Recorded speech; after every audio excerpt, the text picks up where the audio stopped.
दोस्तों, पति पत्नी की कई कहानियां आपने पढ़ी होंगी और हर कहानी से आपने कुछ सीखा होगा या मजे लिए होंगे। आज की ये कहानी पति के रिश्तेदार, एक शिक्षाप्रद कहानी अपने शीर्षक के मुताबिक एक काफी अच्छी सीख देने वाली है, इसलिए इसे एक बार पूरी जरूर पढ़िए। शादी के 7 साल बीतने के बाद भी पति पत्नी में काफी झगड़े होते रहते थे। झगड़ों की वजह तो अलग अलग होती थी, लेकिन उनमें सबसे मुख्य वजह यह थी कि पति और पत्नी के विचार कभी आपस में नहीं मिलते थे। जहां पति स्वभाव से नेक, सेवाभावी और सबके प्रति संभाव रखने वाला था, वहीं पत्नी का स्वभाव स्वार्थी और भेदभाव करने वाला था। पति पत्नी के स्वभाव और उसके व्यवहार से तंग आ गया था। वह हमेशा कोशिश करता रहता है कि पत्नी का आचरण और स्वभाव में किसी तरह बदलाव आए। पत्नी अपने ससुराल साइड के रिश्तेदारों के साथ कभी सीधे मुंह बात ना करती। कई लोग उसके खराब व्यवहार के कारण नाराज हो जाते, लेकिन पत्नी उसकी भी परवाह नहीं करती।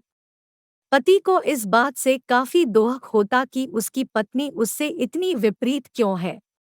परेशान हो चुके पति ने अब खुद ही परिस्थिति को सुधारने का मन बनाया और एक प्लान बनाया।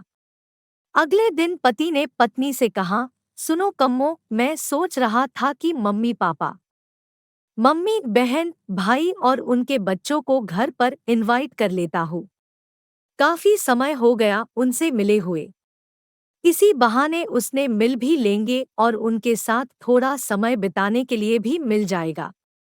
तुम क्या कहती हो? पत्नी के चेहरे से साफ दिख रहा था कि इसे ये आइडिया पसंद नहीं आया, लेकिन उसने पति का मन रखने के लिए बेमन से हाँ कह दिया। पति खुश हो गया और पत्नी को अगले दिन अच्छा खाना बनाने के लिए बोलकर सभी को फोन करके बड़े प्यार से अपने घर आने के लिए न्योता देने लगा। जब पति फोन पर बिजी था तो पत्नी सोच रही थी, ये आदमी भी न अपने फालतू के कामों से बाज नहीं आएगा। क्या जरूरत है सबको घर पर बुलाने की? सब मेरे घर आएंगे और राजाओं की तरह ऑर्डर करेंगे और मैं दासी की तरह उनकी सेवा करूंगी। नहीं नहीं, मैं ऐसा नहीं होने दूंगी। अच्छा खाना तो क्या, मैं इन्हें सादा खाना भी नसीब नहीं होने दूंगी। देखती हूँ कितनी देर टिकते हैं ये लोग मेरे घर। अगले दिन सुबह पति काफी खुश था।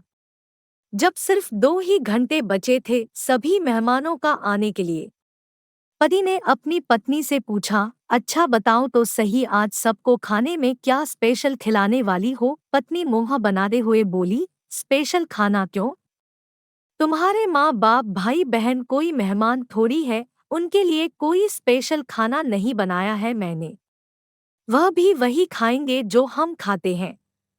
आज घर में सिर्फ दाल चावल बना है, क्योंकि और कुछ बनाने के लिए सामान नहीं था। पत्नी के बात सुनकर पति गुस्सा हो गया और बोला, तुम कभी नहीं सुधरोगी।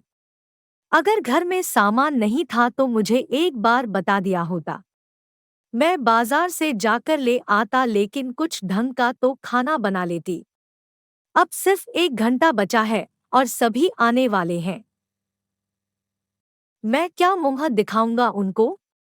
तुम ही रहो यहाँ, मैं तो जा रहा हूँ। उनके जाने के बाद ही वापस आऊं कहकर पति घर के बाहर चला गया। पत्नी को तब तक पति के बातों का कुछ फर्क नहीं पड़ा था जब तक मेहमान घर पर नहीं आ गए।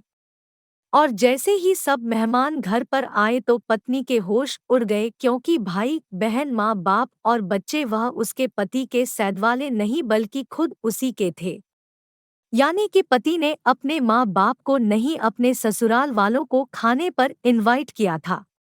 पत्नी अब काफी परेशान हो गई, क्योंकि अपने ससुराल वालों को परेशान करने के लिए ना सिर्फ उसने सादा खाना बनाया था, बल्कि खाने में ज्यादा नमक और मिर्च भी डालकर रखा था।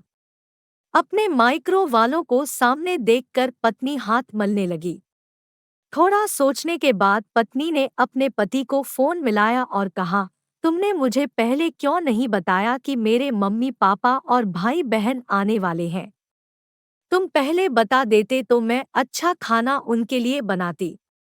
पति ने कहा, मैंने वही बताया जो मैं मानता हूँ। मैंने कभी तुम्हारे परिवार वालों को पराया नहीं समझा और तुमने कभी मेरे परिवार वालों को अपना नहीं माना। और मैं जानता हूँ कि तुमने यह सोचकर कि मेरे मम्मी पापा और भाई बहन आने वाले हैं, जानबूझकर घटिया खाना बनाया। अब तुमने जो किया है उसे तुम खुद ही भुगतो। मुझे पता है तुमने मुझे इसलिए फोन किया होगा ताकि बाहर से खाना मंगवा सको, लेकिन मैं ऐसा नहीं करूँगा ताकि तुम्हें तुम्हारे किए की सजा मिल सके। इतना कहकर पति ने फोन कट कर दिया। ना चाहते हुए भी पत्नी को अपने मायके वालों को वही खाना खिलाना पड़ा।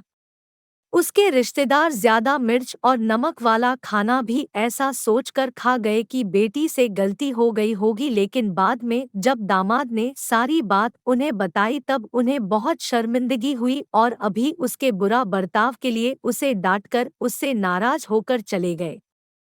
दोस्तों, अच्छे रिश्ते बनाए जाते हैं प्यार और अच्छे व्यवहार से, सिर्फ खून के रिश्ते अच्छे नहीं होते।